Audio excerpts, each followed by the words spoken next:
ప్రపంచంలో ఎక్కడున్నా మీ గోత్రనామాలతో వేదమందిర్ నిర్వహించే ఆన్లైన్ పూజలు హోమాల ద్వారా దైవ అనుగ్రహాన్ని పొందండి. సో యూజువల్గా లైఫ్ అంటే అప్స్ అండ్ డౌన్స్ వస్తూనే ఉంటాయి. అయితే చాలామందికి ఏముంటుందంటే ఎస్పెషలీ బాయ్స్కి ఒక సంపాదించే టైం వచ్చినప్పుడు నాన్నగారు ఉంటే బాగుండు, నాన్నగారిని నేను సక్సెస్ఫుల్గా సో కరెక్ట్ ఆ టైంలో అంటే పీక్ సక్సెస్ చూసేశారు బిగ్ బాస్ తర్వాత.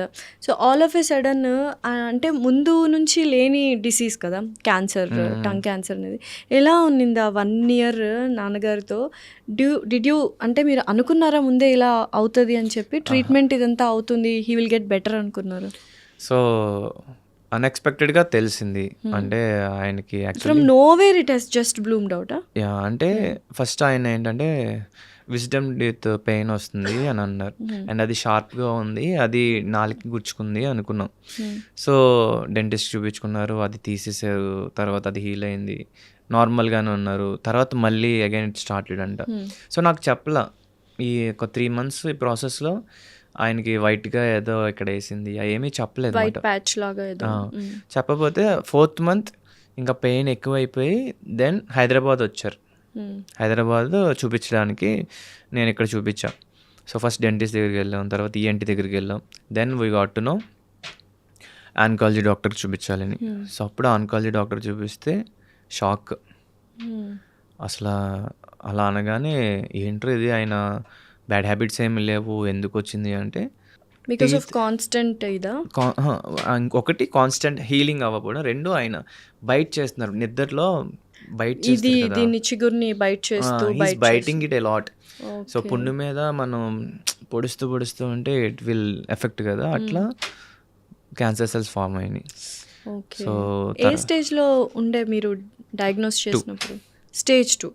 బట్ ఇట్స్ అ హీలింగ్ అనే అనుకుంటారు, డాక్టర్స్ కూడా అదే చెప్పుంటారు. సో ఆపరేషన్ అయిన తర్వాత ఏమైందంటే టంగ్ కదా, సో టంగ్ వల్ల it got affected for lungs, breathing ఇవన్నీ తీసుకుంటారు కాబట్టి. At the same time what ever things ఆయన మనసులో పెట్టుకున్నారు ఏమో తెలియదు, కానీ ఒక టైంలో చాలా బాగుండే. తర్వాత మరి బయట ఏమైనా పట్టించుకున్నారా, లేకపోతే ఫ్యామిలీ మ్యాటర్స్లో ఏమైనా అయిందో ఏమో తెలియదు, కానీ సడన్లీ హీ చేంజ్ లిటిల్, కొంచెం బెంగ ఎక్కువ పెట్టేసుకున్నారు. అంటే మీ గురించా బయట కామెంట్స్ ఇట్లానా, లేకపోతే any family underlying family issues? అది ప్రాపర్గా తెలియదు, బట్ నేనేంటి ఇలా అయిపోయాను, నేను చాలా బాగుండే పర్సన్, ఇప్పుడు వీళ్ళందరూ నన్ను ఇది చేయాల్సి వస్తుంది. సో అట్లాగా ఆయన మనసులో పెట్టేసుకున్నారు అనమాట, నేను వీళ్ళందరి మీద డిపెండ్ అయిపోయాను. బికాజ్ ఆయన ఎప్పుడూ ఎవరి మీద డిపెండ్ అవ్వలేదు అనమాట. సో అలా అయ్యేటప్పటికి దెన్ మళ్ళీ మనిషి పాడవడం స్టార్ట్ అయింది. మళ్ళీ డాక్టర్ చూపించాం, కట్ చేస్తే హీల్ అవుద్ది అన్నారు. కట్ చేస్తే Stage 4కి వెళ్ళిపోయింది.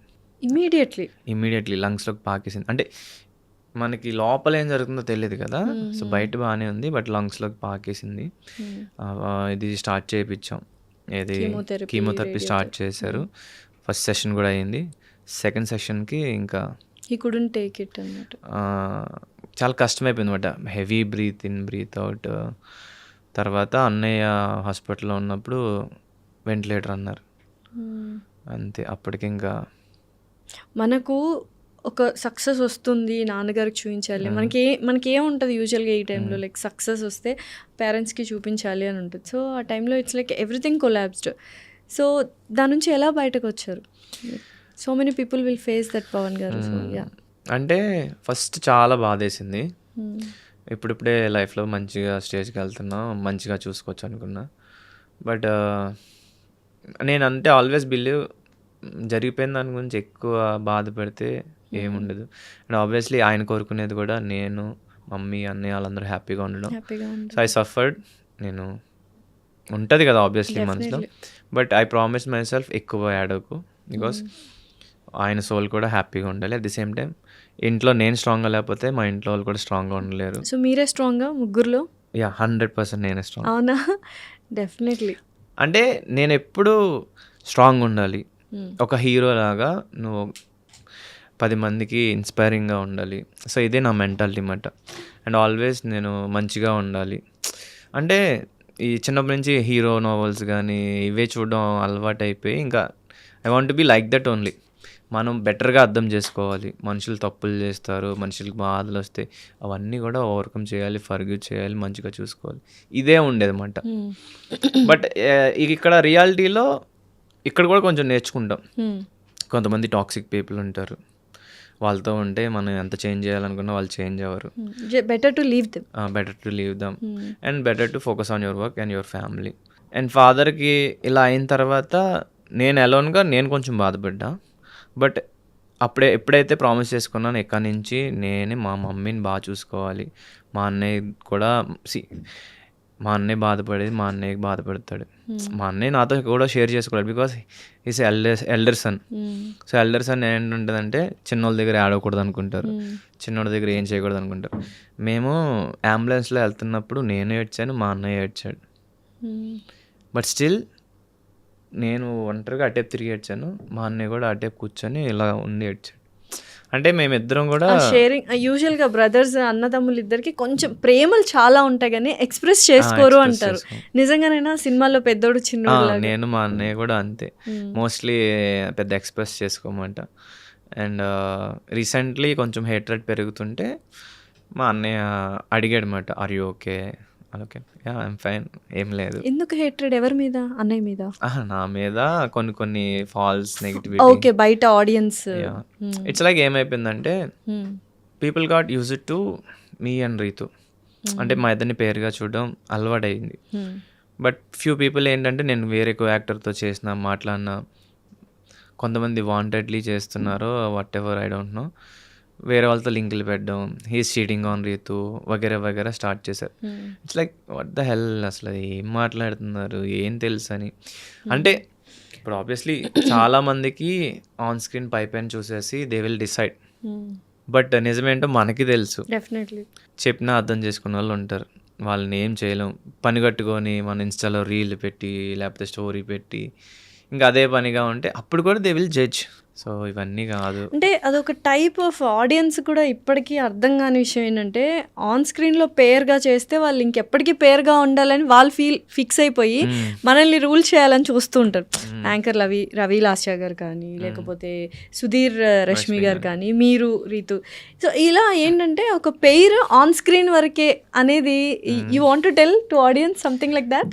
అంటే నేను ఒకటే చెప్పాలనుకున్నా, అఫ్ కోర్స్ మేము బిగ్ బాస్ హౌస్లో ఉన్నది నిజమే, బయట ఉన్నది నిజమే, but we're best friends, we have affection towards each other. ఏంటంటే ఇప్పుడు మన ఫ్రెండ్స్లో మన బెస్ట్ కొంతమంది మనకి ఎట్లా అంటే వీళ్ళు మనల్ని బాగా అర్థం చేసుకుంటారు, వీళ్ళు మనతో చాలా బాగుంటారు, వీళ్ళు మన ఫ్యామిలీ మెంబర్స్ అనుకుంటాం. సో అట్లా she became my family member. So అట్లా నేను కూడా తన ఫ్యామిలీ మెంబర్ అయ్యాను. సో అందువల్ల మేమిద్దరం అంత బాగా ఉండగలుగుతాం. అట్ ది సేమ్ టైం ఇప్పుడు ఒక స్టేజ్ ఎక్కినా లేదా ఒక పెర్ఫామ్ చేయమన్నా, of course she's also an actor, నేను యాక్టర్ అవ్వాలనుకుంటున్నా.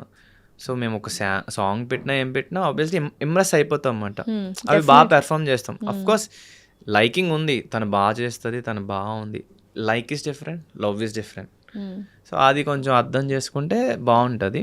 తనని బ్యాట్ చేయడం, నన్ను చీట్ చేస్తుందని, లేకపోతే నన్ను బ్యాట్ చేయడం, నేను వేరే తనని చీట్ చేస్తుందని, ఇదంతా అలాంటివి ఏమీ లేవు. వాళ్ళు just good friends. Yeah we're best friends. ఇంకా చెప్పాలంటే అఫ్ కోర్స్ తన కెరియర్లో బిజీ అవుతుంది, నేను నా కెరియర్లో బిజీ అవుతాను. But whenever she calls me, whenever we meet, will be very nice to each other, will మంచిగా ఉంటాం because we have that bond. But ఇప్పుడు నా ఫ్యాన్స్ వాళ్ళ ఫ్యాన్స్ కొట్టుకోవడం ఇదంతా ఇట్స్ లైక్ ఏంట్రా ఇది అనిపిస్తుంది అన్నమాట. But eventually it goes and it's a part and parcel of celebrities, అంతేనా? Public figures. Definitely.